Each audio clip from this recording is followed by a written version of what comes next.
저는 테헤란의 호메니 정권이 상황을 자신들에게 유리하게 끌고 가는 것에 전혀 놀라지 않습니다. 미국에게 레바논 문제를 이란 미국 협상 의제에 추가해야 한다고 설득하는 것만으로도 말이죠. 문제는 바로 거기서 시작됐습니다. 2달 전 워싱턴에서 행정부는 분명히 이란의 이슬람 정권과 협상하고 있다고 확인했습니다. 그리고 저는 그 점에 대해 할 말이 있습니다.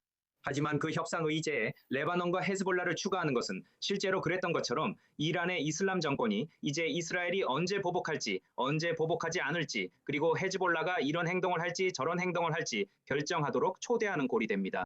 실수는 다음과 같습니다. 우리가 이스라엘이 베이루트를 공격하고 있다고 말할 때 실제로는 이스라엘이 다이에를 공격하고 있는 것입니다. 이것은 2차 세계대전 때 미국이 프랑스를 폭격한 게 아니라 프랑스 대 나치만 공격한 것과 같습니다. 이 점은 분명히 해야 합니다. 저는 이 지역에 가기 전 워싱턴에서 토론이 필요하다고 생각합니다. 이스라엘은 헤즈볼라를 공격 중이며 베이루트를 직접 공격하는 것은 아닙니다.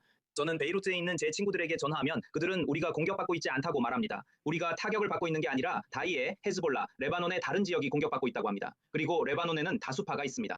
이제 레바논 국회의장 그리고 이란 또는 이슬람 정권의 이른바 국회의장에 대한 답변으로 말씀드리자면 레바논의 75%는 헤즈볼라에 반대하고 있습니다. 그것이 우리가 워싱턴에서의 협상에서 이해한 바입니다.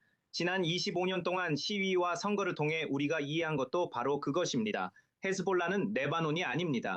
이스라엘이 헤즈볼라와 싸울 때는 완전히 다른 전쟁입니다. 레바논은 워싱턴에 앉아 미국과 이스라엘과 함께 평화 프로세스의 가능성에 대해 협상하고 있습니다. 그리고 마지막으로 말씀드리자면 우리가 이란 협상 때문에 레바논에 그런 압력을 가한다면 사실상 우리는 평화의 효과를 반대로 만들고 있는 것입니다. 우리가 헤즈볼라가 이스라엘이 레바논에서 테러를 저지르는 것을 막을 수 있도록 힘을 실어준다면 우리는 합의를 이끌어낼 수 없을 것입니다. 도널드 트럼프가 오늘 일찍 헤즈볼라의 드론 공격을 자꾸 의미 없는 일이라고 언급하면서 동시에 이스라엘이 스스로를 방어할 권리가 있다고 말하는 것을 들으면 이 모든 것이 더욱 충격적으로 다가옵니다. 하지만 그는 레바논에서 추가 공격이 없어야 한다고 말했습니다. 그렇다면 이란이 지원하는 세력에 맞서 이스라엘의 입장은 어떻게 될까요? 어떤 나라가 자국 민간인에 대한 지속적인 로켓 공격과 폭발물 드론 공격을 참아내고 또 다른 나라로부터 대응하지 말라는 말을 들어야 한다는 것을 참을 수 있을까요? 보세요. 제가 이스라엘의 입장을 직접 살펴보고 분석하기 전에 미국의 입장이 있습니다. 미국은 헤즈볼라를 테러 조직으로 간주하고 있습니다. 미국의 입장은 행정부 그리고 대통령 본인이 여러 차례 직접 밝혔습니다. 그리고 대통령에게는 레바논 출신의 훌륭한 자문관들도 있는데 이들은 레바논 국민 대다수가 헤즈볼라에 반대한다는 사실을 더 잘 알고 있어야 합니다. 그리고 만약 피지 제도나 이스라엘 또는 스위스가 헤즈볼라를 공격해서 그 점령에서 벗어나도록 강요한다면 그것이 미국의 입장이 되어야 합니다. 이 논쟁은 반드시 워싱턴에서 이루어져야 합니다. 그리고 대통령은 레바논 사람들이 무엇을 원하는지, 레바논계 미국인들이 무엇을 원하는지, 그리고 미국 대다수가 어떻게 일이 진행되길 바라는지 이해하는 사람들로부터 가능한 최고의 브리핑을 받아야 합니다. 하지만 그는 대통령입니다. 네, 그는 다양한 외교 정책을 개발할 수 있고 동맹국 이스라엘과도 대화할 수 있습니다. 물론 이스라엘의 입장도 이해합니다.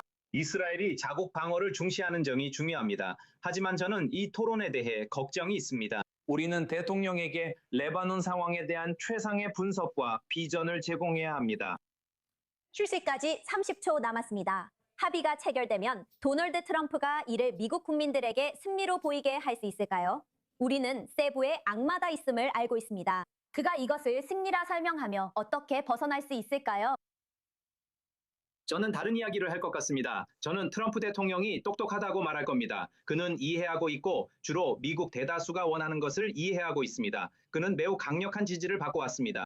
그리고 그 대다수의 압도적인 다수는 복음주의 기독교인들이고 가톨릭 신자들이며 미국 보수주의자들이고 물론 원래 중동 출신인 사람들입니다. 그래서 그는 그들이 미국인으로서 어떤 비전을 갖고 있는지 이해합니다. 그리고 저는 그의 비전과 그것을 이해하고 미국 대중에게 전달하는 그의 능력에 전적으로 의존합니다.